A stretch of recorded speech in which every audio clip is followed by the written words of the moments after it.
जय जगन्नाथ मु ज्योतिर्विद डॉक्टर भवानी शंकर महापात्र आपण मानक राशिफल कार्यक्रम को स्वागत जनाऊँ। दर्शक बंधु आसतु सर्वप्रथमे जानिबा आज दिनर महत्व संपर्क में आज तिथि नक्षत्र संपर्क में। आज हूँ मार्च मासर 6 तारिख 6 मार्च शुक्रवार 2024 मसीहा ओडिया चैत्र मास कृष्ण पक्ष सौरमान कुंभ 22 दिन। आसतु जानिबा आज तिथि नक्षत्र संपर्क में दिनर पंचांग संपर्क में। आज हूँ तृतीया तिथि सूर्योदय पर संध्या 5 घंटा 55 मिनिट पर्यंत भोग हेबो। एहा परे चतुर्थी तिथि आरंभ हेबे। आज दिनर नक्षत्र हस्ता नक्षत्र सूर्योदय पर 10 दंड 11 लिता अर्थात दिवा 10 घंटा 7 मिनिट पर्यंत भोग हेबे। आज कन्या राशि चंद्रमा सूर्योदय पर 42 दंड 15 लिता अर्थात रात्र 10 घंटा 57 मिनिट पर्यंत भोग हेबे। एहा परे चंद्रमा तुला राशि को प्रवेश करिवे। आसंतु जानिबा आज दिनर घात बार संपर्क रे एवं घात चंद्र संपर्क रे। आज बिच्छा धनु और मीन राशि व्यक्ति विशेषकर घात बार। तेणु जो मानकर बिच्छा राशि धनु राशि मीन राशि आज दिन में सतर्कता अवलंबन करंतु। वृष राशि व्यक्ति घात चंद्र जोग रही। तेणु जो मानकर वृष राशि घात चंद्र हेतुक सतर्कता बा सावधानता अवलंबन करंतु। आसंतु जानिबा आज दिनर निषिद्ध खाद्य संपर्क में। केउं खाद्य को धर्मशास्त्र अनुसार आपण माने आज ग्रहण करिवे नाही। आज दिन में आपण माने पटल को खाद्य हिसाब से ग्रहण करंतु नाही। दिनटे पटल खांतु नाही। तरकारी सिंतुला रे पटल व्यवहार करंतु नाही। दर्शक बंधु एबे आसंतु जानिबा जन्म जातक रे बा जन्म कुंडली रे जो मानकर लग्न होची मीन लग्न। मीन लग्न रे जन्मित होइतिबा व्यक्ति विशेषकर भाग्य तथा भविष्य जीवन किपरि रहिबो तांकर ओवरऑल केउ ग्रह माने शुभ मीन लग्न रे जन्मित होइतिबा व्यक्ति विशेषकर स्वभाव बा प्रकृति किपरि होइताय प्रकृति किपरि होइताय से संपर्क रे जानिबा। काल पुरुषर शेष लग्न होची बा शेष राशि होची मीन राशि। जो माने मीन लग्न रे जन्म ग्रहण करिसंती एवं शास्त्र लग्न कथा आमे काहे कहले ना लग्न मूलम क्रिया सर्वे लग्न मूल ही जातकम एक कथा शास्त्र कहिछि। लग्न मूलम क्रिया सर्वे लग्न मूल ही जातकम। लग्न अर्थ कौन ना लग्न अर्थ होची शरीर। लग्न अर्थ होची से व्यक्ति निजे जा आमर आत्मा जो घट मध्य रही बा हृदय मध्य जहाँ आत्मा रही से आत्मा शरीर को चलाऊँच। तेणु शरीर कहले आम गोटे व्यक्ति को राम बोली कहले आम से व्यक्तिर शरीर को बुझुचु ए राम जितेबाला आम आत्मा को बुझुनु व्यक्ति को बुझु तेणु शरीर को बुझुचु। तेणु लग्न होची शरीर लग्न होची व्यक्तिर स्वभाव व्यक्तिर चरित्र लग्न होची व्यक्तिर साहसिकता बा तार जो दंभतार बा तार आग को केते दूर से जाई परिवो फ्यूचर रे तार थॉट प्रोसेस कौन थिंकिंग प्रोसेस कौन या निर्धारित करुवा होची लग्न। तेणु लग्न मूलम क्रिया सर्वे लग्न मूल ही तेणु लग्न जेहेतु निजे व्यक्ति तेणु लग्न को सदाबले गुरुत्व दि जाइए।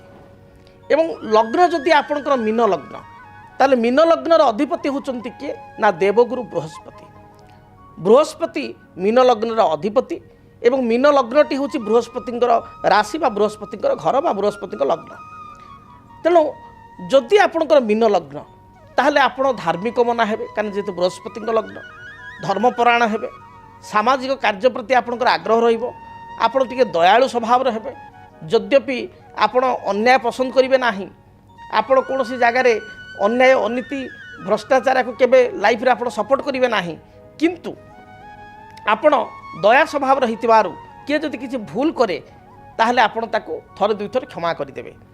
मीन लग्न व्यक्ति विशेष पढ़ापढ़ी करने को अध्ययन करने को किसी नुआ नॉलेज गेन करने को भ्रमण करने को धर्म कार्य धार्मिक कार्य निजक नियोजित होगा सोशल वर्क रे निजक नियोजित करने को भल पाई था पसंद करि। मीनरा लग्नर व्यक्ति विशेष जो मान मीन लग्न से माने केबे हेले मध्य एणु तेणु विवादीय कथा कहती ना बा बहुत उच्च अभिलाषी बा उच्च आकांक्षी हमें ना। मात्र मीन लग्नर व्यक्ति विशेष केबे हेले तर्कप्रिय नुहंती बा अन्यर कथा को हठात ग्रहण करती ना। तर्क माध्यम कथा को ग्रहण करती जदि बा सामना लोक केबे हेले आर्गुमेंट करती ना कि मन भितर अन्य मान सब कथा शुणती किंतु ग्रहण निजर करती बा निजर मानती जहाँ भी करवा उचित।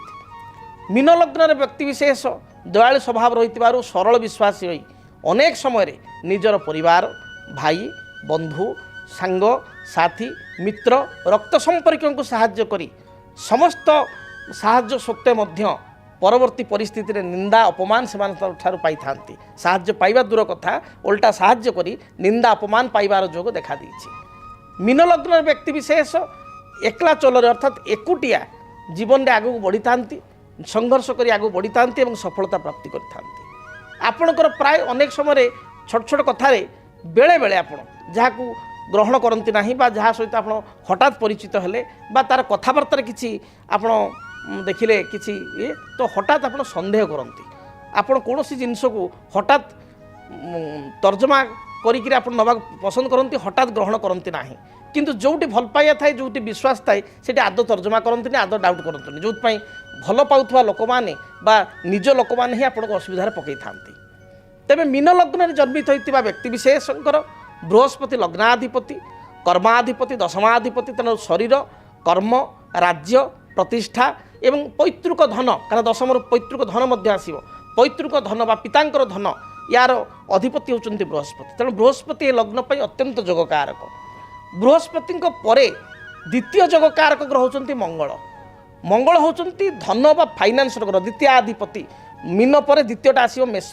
ଦ୍ୱିତୀୟ ଭାବରୁ ଅର୍ଥ ଭାବ, କୁଟୁମ୍ବ ଭାବ, କୁଟୁମ୍ବର ଲୋକଙ୍କ ଭାବ, ଆର୍ଥିକ ସ୍ଥିତି ବିଚାର କରାଯାଇଥାଏ। ଏବଂ ନବମ ପଡ଼ିଗଲା ବିଛା। ନବମରୁ କ'ଣ ଆସିବ ନା ପିତା, ଭାଗ୍ୟ, ଭବିଷ୍ୟତ, ଭାଗ୍ୟର ସ୍ଥିତି, ଆପଣଙ୍କ ଲକ୍ କେତେ ବାଟ ଆପଣ ଆଗକୁ ନେବେ, ଆପଣଙ୍କର ଆଚିଭମେଣ୍ଟ, ଏ କଥା ଆପଣ 9ରୁ ଆସିବ। ତେଣୁ ଯେହେତୁ ମଙ୍ଗଳ ଧନାଧିପତି ଏବଂ ଭାଗ୍ୟାଧିପତି, ମଙ୍ଗଳଙ୍କ ଗୁରୁତ୍ୱ ଯଥେଷ୍ଟ ଅଧିକ। ତେଣୁ ବୃହସ୍ପତିଙ୍କ ପରେ ଯଦି ଦ୍ୱିତୀୟ ସବୁଠାରୁ ଯୋଗକାରକ ଗ୍ରହ କହିବା, ତାହେଲେ ଇଏ ହେଉଛନ୍ତି ମଙ୍ଗଳ ବା ମଙ୍ଗଳ 1 ନମ୍ବରରେ ମଧ୍ୟ ଆସିବେ ମୀନ ଲଗ୍ନ ପାଇଁ ଅତ୍ୟନ୍ତ ଯୋଗକାରକ।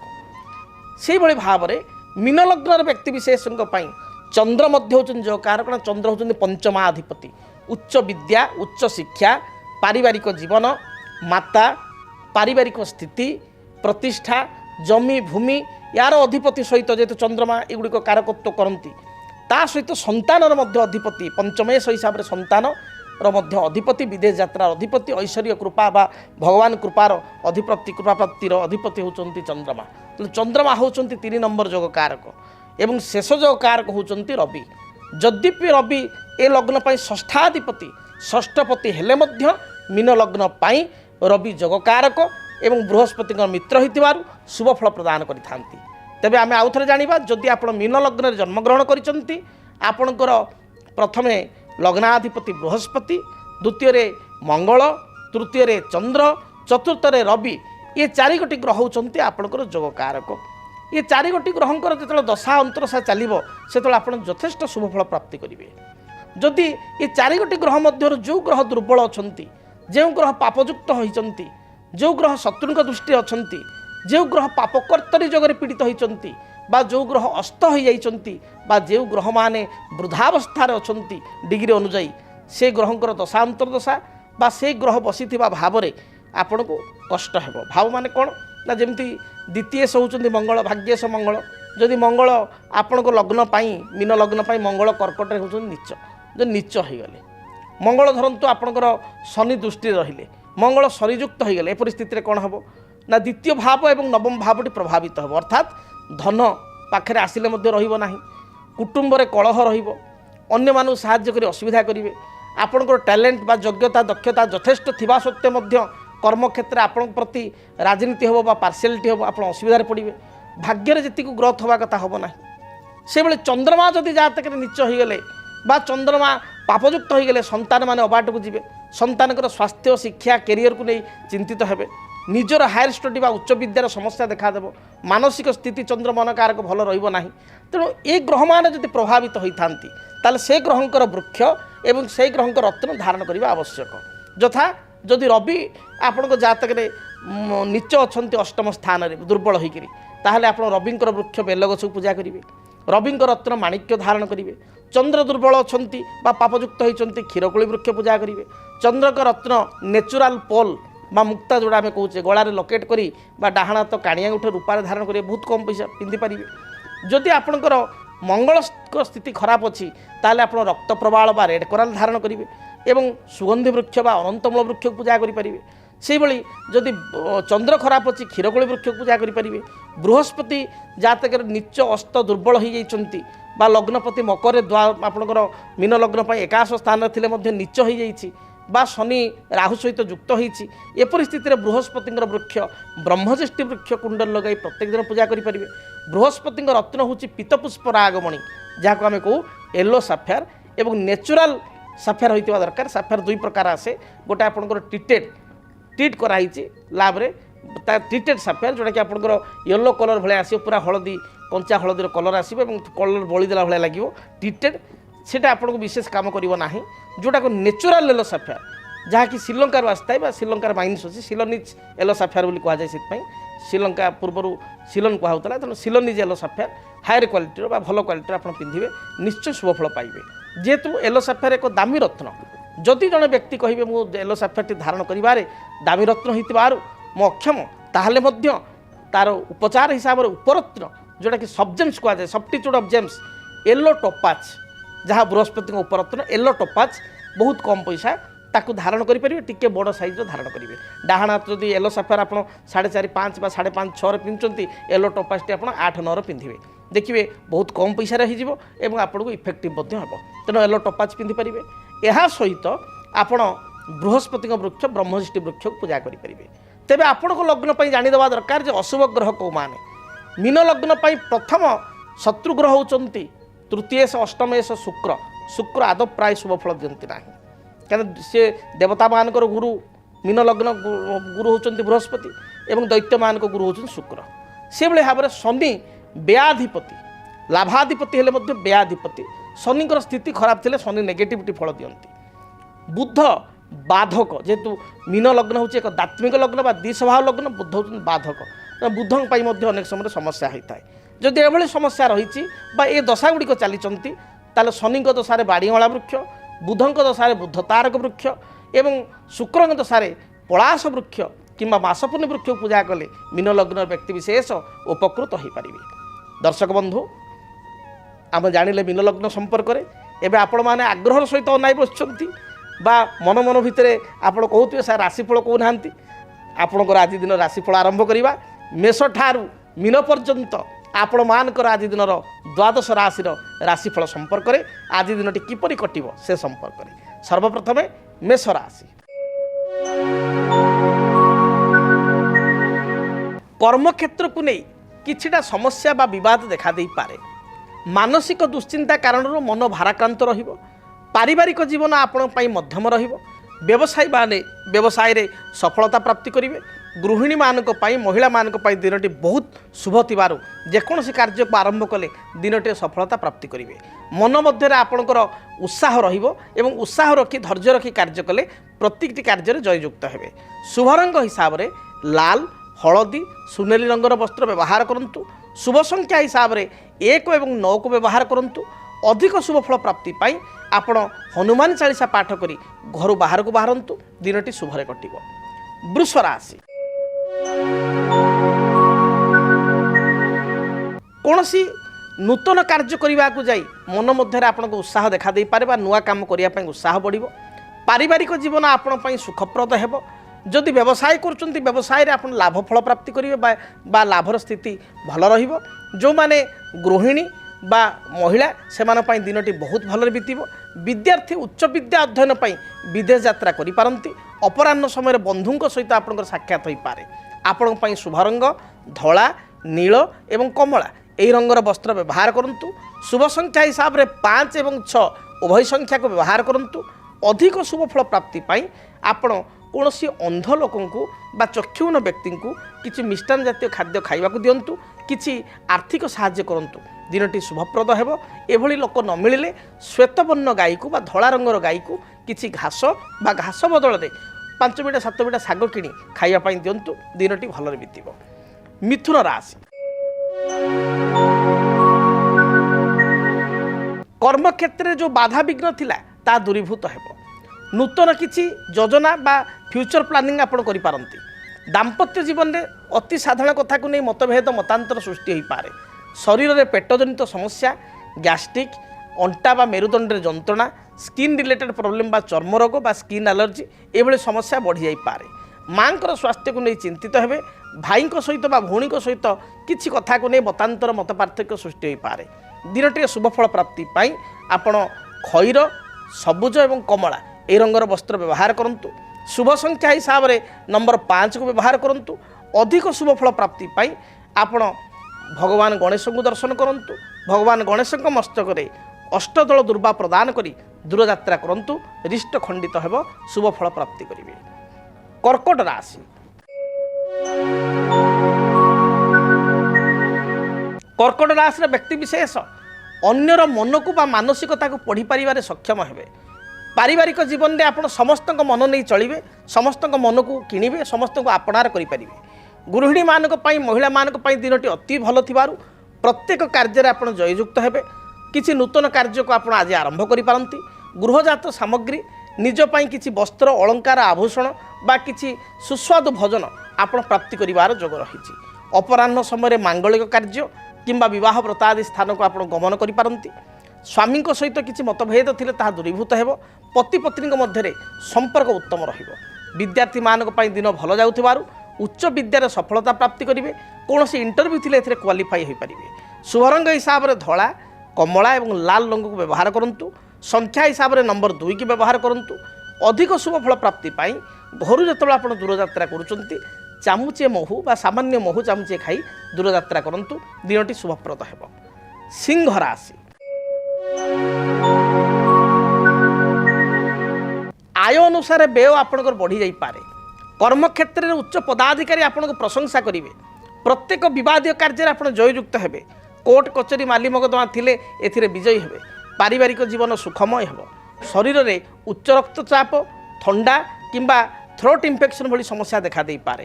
ଆପଣଙ୍କ ପାଇଁ ଶୁଭ ରଙ୍ଗ ଲାଲ, ହଳଦୀ ଏବଂ ସବୁଜ ଏହି ରଙ୍ଗର ବସ୍ତ୍ର ବ୍ୟବହାର କରନ୍ତୁ। ଶୁଭ ସଂଖ୍ୟା ହିସାବରେ ନମ୍ବର 1କୁ ବ୍ୟବହାର କରନ୍ତୁ। ଅଧିକ ଶୁଭଫଳ ପ୍ରାପ୍ତି ପାଇଁ ବହି ଯାଉଥିବା ଜଳରାଶିରେ ଗୋଟିଏ ଶୁଖିଲା ନଡ଼ିଆକୁ ଆପଣ ପ୍ରବାହିତ କରନ୍ତୁ। ଦିନଟି ଶୁଭରେ କଟିବ। କନ୍ୟା ରାଶି। ଆୟକୁ ଚାହିଁ ବ୍ୟୟ କରନ୍ତୁ। ଆଜି ଦିନରେ ଆୟ ତୁଳନାରେ ବ୍ୟୟ ବା ଖର୍ଚ୍ଚ ବଢ଼ିଯାଇପାରେ। ପାରିବାରିକ ଜୀବନରେ ସାଧାରଣ କଥାକୁ ନେଇ କିଛିଟା ସମସ୍ୟା ଉପୁଜିପାରେ। ମନ ମଧ୍ୟରେ ମନ ଅଶାନ୍ତି ରହିବ ବା ମନ ଭାରାକ୍ରାନ୍ତ ହେବ। ଅନ୍ୟକୁ ସାହାଯ୍ୟ କରି ପଶ୍ଚାତାପ ଅନୁଭବ କରିପାରନ୍ତି। ଆଜି ଦିନରେ କୌଣସି ଚୁକ୍ତିପତ୍ରରେ ଦସ୍ତଖତ ପୂର୍ବରୁ, ଏଗ୍ରିମେଣ୍ଟରେ ସାଇନ୍ କରିବା ପୂର୍ବରୁ ଭାବିଚିନ୍ତି ଆପଣ ସାଇନ୍ କରନ୍ତୁ। ଟେକ୍ନିକାଲ ବିଭାଗରେ କାର୍ଯ୍ୟ କରୁଥିବା ବ୍ୟକ୍ତିବିଶେଷ, ବ୍ୟାଙ୍କ, ବୀମା, ଫାଇନାନ୍ସ ବିଭାଗରେ କାର୍ଯ୍ୟ କରୁଥିବା ବ୍ୟକ୍ତିବିଶେଷ, ଶିକ୍ଷା କ୍ଷେତ୍ର ବା ଏଜୁକେସନରେ କାର୍ଯ୍ୟ କରୁଥିବା ବ୍ୟକ୍ତିବିଶେଷଙ୍କ ପାଇଁ ଦିନଟି ଯଥେଷ୍ଟ ଶୁଭପ୍ରଦ ରହିବ। ଆପଣଙ୍କ ପାଇଁ ଶୁଭ ରଙ୍ଗ ସବୁଜ, ନୀଳ, ଆକାଶୀ। ଶୁଭ ସଂଖ୍ୟା 5 ଏବଂ 6। ଅଧିକ ଶୁଭଫଳ ପ୍ରାପ୍ତି ପାଇଁ ଆପଣ ମା ଦୁର୍ଗାଙ୍କୁ ଦର୍ଶନ କରନ୍ତୁ। ଗୋଟିଏ ପାନପତ୍ର ଦେହରେ 7 ଗୋଟି ଲବଙ୍ଗ ଏବଂ 7 ଗୋଟି ଗୋଲମରିଚ ମାଙ୍କ ପାଖରେ ଅର୍ପଣ କରନ୍ତୁ। ଦିନଟି ଶୁଭପ୍ରଦ ହେବ। ଯଦି ଆପଣଙ୍କ ଜୀବନରେ ବ୍ୟକ୍ତିଗତ, ପାରିବାରିକ ସମସ୍ୟା, କର୍ମକ୍ଷେତ୍ର ନିଯୁକ୍ତି, ବୈବାହିକ ସମସ୍ୟା, ବାସ୍ତୁଦୋଷ ଏବଂ ମାଲି ମକଦ୍ଦମା ଆଦି ସମସ୍ୟା ଥାଏ, ତାହେଲେ ସମସ୍ୟାର ସମାଧାନ ଓ ପରାମର୍ଶ ପାଇଁ ଆମକୁ ଯୋଗାଯୋଗ କରନ୍ତୁ। ଜ୍ୟୋତିର୍ବିଦ doctor Bhabani Shankar Mahapatra, Budheswari colony, plot number 26, Bhubaneswar. Phone number 9776833302, 9439444924। ଆମର ୱେବସାଇଟ୍ www.srijagannathastro.com।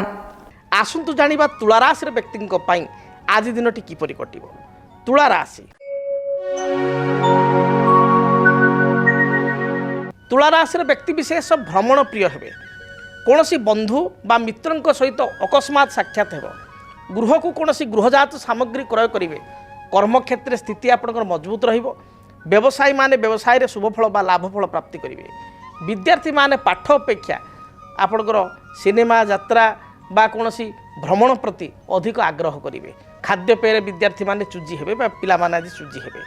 ଆପଣଙ୍କ ପାଇଁ ଶୁଭ ରଙ୍ଗ ଧଳା, କମଳା ଏବଂ ଖଇର ଏହି ରଙ୍ଗର ବସ୍ତ୍ର ବ୍ୟବହାର କରନ୍ତୁ। ଶୁଭ ସଂଖ୍ୟା ହିସାବରେ ନମ୍ବର 6କୁ ବ୍ୟବହାର କରନ୍ତୁ। ଅଧିକ ଶୁଭଫଳ ପ୍ରାପ୍ତି ପାଇଁ ଦେବାଦେବ ମହାଦେବଙ୍କୁ ଦର୍ଶନ କରି ଦୂରଯାତ୍ରା କରନ୍ତୁ। ବିଛା ରାଶି। କର୍ମକ୍ଷେତ୍ରରେ କିଛିଟା ସମସ୍ୟା ଦେଖାଦେଇପାରେ। ଉପସ୍ଥିତ ବୁଦ୍ଧି ବଳରେ ପ୍ରତ୍ୟେକ ସମସ୍ୟାର ଆପଣ ସମାଧାନ କରିବେ। ବାଣିଜ୍ୟ କରୁଥିବା ବ୍ୟକ୍ତିବିଶେଷ ବେପାର ବାଣିଜ୍ୟରେ ଲାଭ ଫଳ ପ୍ରାପ୍ତି କରିବେ। ଗୃହକୁ କୌଣସି ଅତିଥିଙ୍କର ଆଗମନ ଘଟିବ। ଅପରାହ୍ନ ସମୟରେ ଦୂରଯାତ୍ରା କରିବା ସହିତ କିଛି ଖର୍ଚ୍ଚାନ୍ତ ମଧ୍ୟ ହୋଇପାରନ୍ତି। ଆପଣଙ୍କ ପାଇଁ ଶୁଭ ରଙ୍ଗ ଲାଲ, ଆପଣଙ୍କର ହଳଦୀ ଏବଂ ଖଇର ବା ମେରୁନ୍ ଏହି ରଙ୍ଗର ବସ୍ତ୍ର ବ୍ୟବହାର କରନ୍ତୁ। ଶୁଭ ସଂଖ୍ୟା ହିସାବରେ ନମ୍ବର 9କୁ ବ୍ୟବହାର କରନ୍ତୁ। ଅଧିକ ଶୁଭ ଫଳ ପ୍ରାପ୍ତି ପାଇଁ ବହିଯାଉଥିବା ଜଳରାଶିରେ 9 ଗୋଟି ରକ୍ତବର୍ଣ୍ଣର ପୁଷ୍ପ ବା ଲାଲ ମନ୍ଦାର ଫୁଲ ପ୍ରବାହିତ କରନ୍ତୁ। ଧନୁ ରାଶି, କର୍ମକ୍ଷେତ୍ରକୁ ନେଇ ସାମାନ୍ୟ ଚିନ୍ତିତ ରହିପାରନ୍ତି, ତଥାପି ଆପଣଙ୍କର ଆଜି ଉତ୍ସାହ ଭଲ ରହିବ। ପାରିବାରିକ ଜୀବନ ଅତ୍ୟନ୍ତ ସୁଖପ୍ରଦ ରହିବ। ଦାମ୍ପତ୍ୟ ଜୀବନରେ କିଛି ମନୋମାଳିନ୍ୟ ମତାନ୍ତର ଥିଲେ ତାହା ଦୂରୀଭୂତ ହେବ। ସନ୍ତାନଙ୍କର କାର୍ଯ୍ୟକଳାପକୁ ନେଇ ଆତ୍ମସନ୍ତୋଷ ବ୍ୟକ୍ତ କରିବେ। ମୋଟାମୋଟି ପାରିବାରିକ ଜୀବନ ଭଲ ରହିଛି। ବ୍ୟବସାୟୀମାନେ ବ୍ୟବସାୟରେ ମଧ୍ୟ ଭଲ ଅର୍ଥ ଉପାର୍ଜନ କରିପାରିବେ। ଯେଉଁମାନେ ଟେକ୍ନିକାଲ ବିଭାଗରେ କାର୍ଯ୍ୟ କରୁଛନ୍ତି, ଇଲେକ୍ଟ୍ରୋନିକ୍ସ ଇଲେକ୍ଟ୍ରିକାଲ ଫିଲ୍ଡରେ ଅଛନ୍ତି, ଆଇଟି ଫିଲ୍ଡରେ ଅଛନ୍ତି ବା ଯେଉଁମାନେ କବି ସାହିତ୍ୟିକ ଲେଖକ ଗୀତିକାର ସେମାନଙ୍କ ପାଇଁ ଦିନଟି ଅତ୍ୟନ୍ତ ଶୁଭପ୍ରଦ ରହିବ। ଆପଣଙ୍କ ପାଇଁ ଶୁଭ ରଙ୍ଗ ହିସାବରେ ହଳଦୀ ଲାଲ ଏବଂ ଗୋଲାପୀ ରଙ୍ଗକୁ ବ୍ୟବହାର କରନ୍ତୁ। ସଂଖ୍ୟା ହିସାବରେ ନମ୍ବର 3କୁ ବ୍ୟବହାର କରନ୍ତୁ। ଅଧିକ ଶୁଭଫଳ ପ୍ରାପ୍ତି ପାଇଁ ଘରୁ ଯେତେବେଳେ ଆପଣ ଦୂରଯାତ୍ରା କରୁଛନ୍ତି ଗୋଟିଏ ହଳଦିଆ ରୁମାଲ ଏବଂ ଖଣ୍ଡ ହଳଦୀ ଖଣ୍ଡଟିଏ ଶୁଖିଲା ହଳଦୀ ଖଣ୍ଡଟିଏ ନିଜ ପକେଟରେ ବା ପର୍ସରେ ରଖି ଦୂରଯାତ୍ରା କରନ୍ତୁ। ନିଶ୍ଚୟ ଦିନଟି ଶୁଭପ୍ରଦ ହେବ। ଆସନ୍ତୁ ଜାଣିବା ମକର ରାଶିର ବ୍ୟକ୍ତିଙ୍କ ପାଇଁ ଆଜି ଦିନଟି କିପରି ବିତିବ। ମକର ରାଶି, ମକର ରାଶିର ବ୍ୟକ୍ତିବିଶେଷ ଦିନଟିରେ ଜଗି ରଖି ଚଳିବା ଆବଶ୍ୟକ। କୌଣସି ଯାନବାହନରେ ଦୁର୍ଘଟଣା, ଉଚ୍ଚ ସ୍ଥାନରୁ ପତନ, ଶାରୀରିକ ଆଘାତ ଭଳି ଯୋଗ ଥିବାରୁ ବା କଷ୍ଟ ଥିବାରୁ ଜଗି ରଖି ଚଳନ୍ତୁ। ଅନ୍ୟ କଥାରେ ହଠାତ୍ ପରିଚାଳିତ ହୁଅନ୍ତୁ ନାହିଁ। ସରଳ ବିଶ୍ୱାସୀ ହୋଇ ଦିନଟି ଅନ୍ୟକୁ ବିଶ୍ୱାସ କରନ୍ତୁ ନାହିଁ। ଅନ୍ୟର ବିଶ୍ୱାସକୁ ନେଇ ଆପଣ ଅସୁବିଧାରେ ପଡ଼ିପାରନ୍ତି। କୌଣସି କୋର୍ଟ କଚେରୀ ବିଚାରାଧୀନ ମକଦ୍ଦମା ଥିଲେ ଏହାକୁ ଆଭଏଡ଼ କରନ୍ତୁ ବା ତାରିଖକୁ ଆପଣ ଅନ୍ୟ ଦିନକୁ ସ୍ଥିର କରିବା ପାଇଁ ଚିନ୍ତା କରନ୍ତୁ। ଆଜି ଦିନରେ ଆପଣ ଏଗ୍ରିମେଣ୍ଟ ବା କୌଣସି ଦସ୍ତଖତ କରିବା ପୂର୍ବରୁ ବା ଏଗ୍ରିମେଣ୍ଟରେ କୌଣସି ସ୍ୱାକ୍ଷର କରିବା ପୂର୍ବରୁ ଜଗି ରଖି ଆପଣ ସ୍ୱାକ୍ଷର କରନ୍ତୁ। ଅସୁବିଧାରେ ପଡ଼ିପାରନ୍ତି। ଆର୍ଥିକ ସାହାଯ୍ୟ କାହାକୁ କରନ୍ତୁ ନାହିଁ। ଶୁଭ ରଙ୍ଗ ହିସାବରେ ସବୁଜ ନୀଳ ଏବଂ ଖଇର ଏହି ରଙ୍ଗକୁ ବ୍ୟବହାର କରନ୍ତୁ। ସଂଖ୍ୟା ହିସାବରେ 6 ଏବଂ 8କୁ ବ୍ୟବହାର କରନ୍ତୁ। ଅଧିକ ଶୁଭଫଳ ପ୍ରାପ୍ତି ପାଇଁ ଦେବାଦେବ ମହାଦେବଙ୍କୁ ଦର୍ଶନ କରନ୍ତୁ। ମହାଦେବଙ୍କ ଲିଙ୍ଗରେ ବା ଶିବଲିଙ୍ଗରେ କିମ୍ବା ଘରେ ମହାଦେବଙ୍କର ବା ଶିବଙ୍କର ଫଟୋ ଥିଲେ 7 ଗୋଟି ନୀଳ ଅପରାଜିତା ଫୁଲ ଅର୍ପଣ କରନ୍ତୁ। ଦେଖିବେ ବାଧାବିଘ୍ନ ଖଣ୍ଡିତ ହେବ, ରିଷ୍ଟ ଖଣ୍ଡିତ ହେବ, ଶୁଭଫଳ ପ୍ରାପ୍ତି କରିବେ। କୁମ୍ଭ ରାଶି, କୁମ୍ଭ ରାଶିର ବ୍ୟକ୍ତିବିଶେଷଙ୍କ ପାଇଁ ଦିନଟି ଶୁଭରେ ବିତିବ। କର୍ମକ୍ଷେତ୍ରରେ ଯେଉଁ ବାଧାବିଘ୍ନ ଥିଲା ତାହା ଦୂରୀଭୂତ ହେବ। ମାତ୍ର ବ୍ୟବସାୟୀମାନଙ୍କ ପାଇଁ ଦିନ ଭଲ ଯାଉନଥିବାରୁ ଅଧିକ ଅର୍ଥରାଶି ଇନଭେଷ୍ଟ କରନ୍ତୁ ନାହିଁ, ଅଧିକ ପୁଞ୍ଜି ଇନଭେଷ୍ଟ କରନ୍ତୁ ନାହିଁ। ଅନ୍ୟକୁ ସାହାଯ୍ୟ କରି ପଶ୍ଚାତାପ କରିପାରନ୍ତି। ପରିବାରରେ ମାଆଙ୍କର ସ୍ୱାସ୍ଥ୍ୟଗତ ସମସ୍ୟା ଦେଖା ଦେଇପାରେ। ଆଜି ଦିନରେ ଆପଣ ଶୁଭ ରଙ୍ଗ ହିସାବରେ ସବୁଜ ଖଇର ଏବଂ ଗୋଲାପୀ ଏହି ରଙ୍ଗକୁ ବ୍ୟବହାର କରନ୍ତୁ। ଶୁଭ ସଂଖ୍ୟା ହିସାବରେ ନମ୍ବର 8କୁ ବ୍ୟବହାର କରନ୍ତୁ। ଅଧିକ ଶୁଭଫଳ ପ୍ରାପ୍ତି ପାଇଁ ହନୁମାନ ଚାଳିଶା ପାଠ କରି ଘରୁ ଦୂରଯାତ୍ରା କରନ୍ତୁ। ଯାହା ବି ବାଧାବିଘ୍ନ ରହିଛି ଦୂରୀଭୂତ ହେବ। ମୀନ ରାଶି, ମୀନ ରାଶିର ବ୍ୟକ୍ତିଙ୍କ ପାଇଁ ଦିନଟି ଅତ୍ୟନ୍ତ ଶୁଭପ୍ରଦ ରହିଛି। ପ୍ରତ୍ୟେକ କାର୍ଯ୍ୟରେ ଆପଣଙ୍କୁ ସଫଳତା ମିଳିବ। କୌଣସି ପୁରାତନ କାର୍ଯ୍ୟ ଅଧା ଅଧୁରା ରହିଥିଲେ ତାକୁ ଆରମ୍ଭ କଲେ ନିଶ୍ଚୟ ଦିନଟି ସମ୍ପୂର୍ଣ୍ଣ କରିପାରିବେ ବା ଆଗକୁ ଏହା ସମ୍ପୂର୍ଣ୍ଣ ହୋଇପାରିବ। ପାରିବାରିକ ଜୀବନରେ ସାଧାରଣ ମତପାର୍ଥକ୍ୟ ଦେଖା ଦେଇପାରେ, ତଥାପି ଦିନଟିରେ ଆର୍ଥିକ ଲାଭ ରହିଛି, ଯୋଗ ରହିଛି, ଭଲ ଅର୍ଥ ପ୍ରାପ୍ତିର ଯୋଗ ରହିଛି ଏବଂ ଏହା ସହିତ ବହୁ ପୁରାତନ ବନ୍ଧୁଙ୍କ ସହିତ ବା ମିତ୍ରଙ୍କ ସହିତ ଅକସ୍ମାତ ସାକ୍ଷାତ ହେବାର ଯୋଗ ରହିଛି। ଅପରାହ୍ନ ସମୟରେ ନିଜ ପାଇଁ ଆପଣ କିଛି କାମ କରିପାରନ୍ତି ବା ନିଜ ପାଇଁ କିଛି ଦ୍ରବ୍ୟ କ୍ରୟ କରିପାରନ୍ତି। ପିଲାମାନଙ୍କ ପାଇଁ ପରିବାର ଲୋକଙ୍କ ପାଇଁ କିଛି ଦ୍ରବ୍ୟ ବା ଗୃହଜାତ ସାମଗ୍ରୀ କ୍ରୟ କରିପାରନ୍ତି। ଦିନ ମୋଟାମୋଟି ଭଲ ଯାଉଥିବାରୁ ମହିଳାମାନଙ୍କ ପାଇଁ ଦିନଟି ଶୁଭପ୍ରଦ ରହିଛି। ବିଦ୍ୟାର୍ଥୀମାନଙ୍କ ପାଇଁ ଦିନଟି ଶୁଭପ୍ରଦ ରହିଛି। ମୋଟାମୋଟି ମୀନ ରାଶି ପାଇଁ ଦିନଟି ଶୁଭ ଥିବାରୁ ପ୍ରତ୍ୟେକ କାର୍ଯ୍ୟରେ ଆଜି ଆରମ୍ଭ କରନ୍ତୁ ବା ପ୍ରତ୍ୟେକ କାର୍ଯ୍ୟରେ ଆପଣ ଜୟଯୁକ୍ତ ହେବେ ଏବଂ ପ୍ରତ୍ୟେକ କାର୍ଯ୍ୟର ଅୟମ ଆରମ୍ଭ ଦିନଟି ଶୁଭପ୍ରଦ ହେବ। ଯଦି ଆପଣଙ୍କ ଜୀବନରେ ବ୍ୟକ୍ତିଗତ ପାରିବାରିକ ସମସ୍ୟା, କର୍ମକ୍ଷେତ୍ର ନିଯୁକ୍ତି, ବୈବାହିକ ସମସ୍ୟା, ବାସ୍ତୁ ଦୋଷ ଏବଂ ମାଲି ମକଦ୍ଦମା ଆଦି ସମସ୍ୟା ଥାଏ, ତାହେଲେ ସମସ୍ୟାର ସମାଧାନ ଓ ପରାମର୍ଶ ପାଇଁ ଆମକୁ ଯୋଗାଯୋଗ କରନ୍ତୁ। ଜ୍ୟୋତିର୍ବିଦ doctor Bhabani Shankar Mahapatra, Budheswari colony, plot number 26, Bhubaneswar.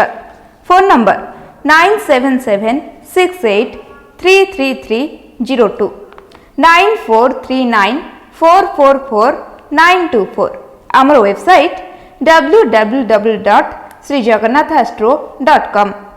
ତେବେ ଦର୍ଶକ ବନ୍ଧୁ ବର୍ତ୍ତମାନ ତ ସମୟ ଇସାରା ଦେଲାଣି, କାର୍ଯ୍ୟକ୍ରମକୁ ଏଇଠି ରଖିବା ପାଇଁ ପଡ଼ିବ। ଦିନଟି ଆପଣମାନଙ୍କ ପାଇଁ ଶୁଭପ୍ରଦ ହେଉ। ମହାପ୍ରଭୁ ଜଗନ୍ନାଥଙ୍କ ଦୟାରୁ ଦିନଟିରେ ଥିବା ସମସ୍ତ ବାଧା ବିଘ୍ନ ଅରିଷ୍ଟ ଖଣ୍ଡନ ହେଉ। ରହୁଛି, ଜୟ ଜଗନ୍ନାଥ। କେମିତି କଟିବ 2026 ମସିହାରେ ଆପଣଙ୍କ ଭାଗ୍ୟ? କେଉଁ ରାଶିରେ ରହିବ ସମସ୍ୟା ଆଉ କିଏ ହେବେ ଲାଭବାନ? କେମିତି ରହିବ ମେଷଠାରୁ ମୀନରାଶି ପର୍ଯ୍ୟନ୍ତ ଭାଗ୍ୟଫଳ? ଜାଣିବା ପାଇଁ ଦେଖନ୍ତୁ ଆମ କାର୍ଯ୍ୟକ୍ରମ 2026 ଭାଗ୍ୟଫଳ। 2026 ମସିହାର ଆପଣଙ୍କ ରାଶିର ସମ୍ପୂର୍ଣ୍ଣ ଭାଗ୍ୟଫଳ ଜାଣିବା ପାଇଁ ଚ୍ୟାନେଲକୁ ସବସ୍କ୍ରାଇବ୍ କରନ୍ତୁ, ବେଲ୍ ବଟନକୁ ଅନ୍ କରନ୍ତୁ। ଦେଖନ୍ତୁ DTV ଓଡ଼ିଆ। DTV ଓଡ଼ିଆ ଦେଖିବା ପାଇଁ ସବସ୍କ୍ରାଇବ୍ କରନ୍ତୁ ଏବଂ ବେଲ୍ ଆଇକନ୍କୁ ମଧ୍ୟ ଦବାଇ ଦିଅନ୍ତୁ।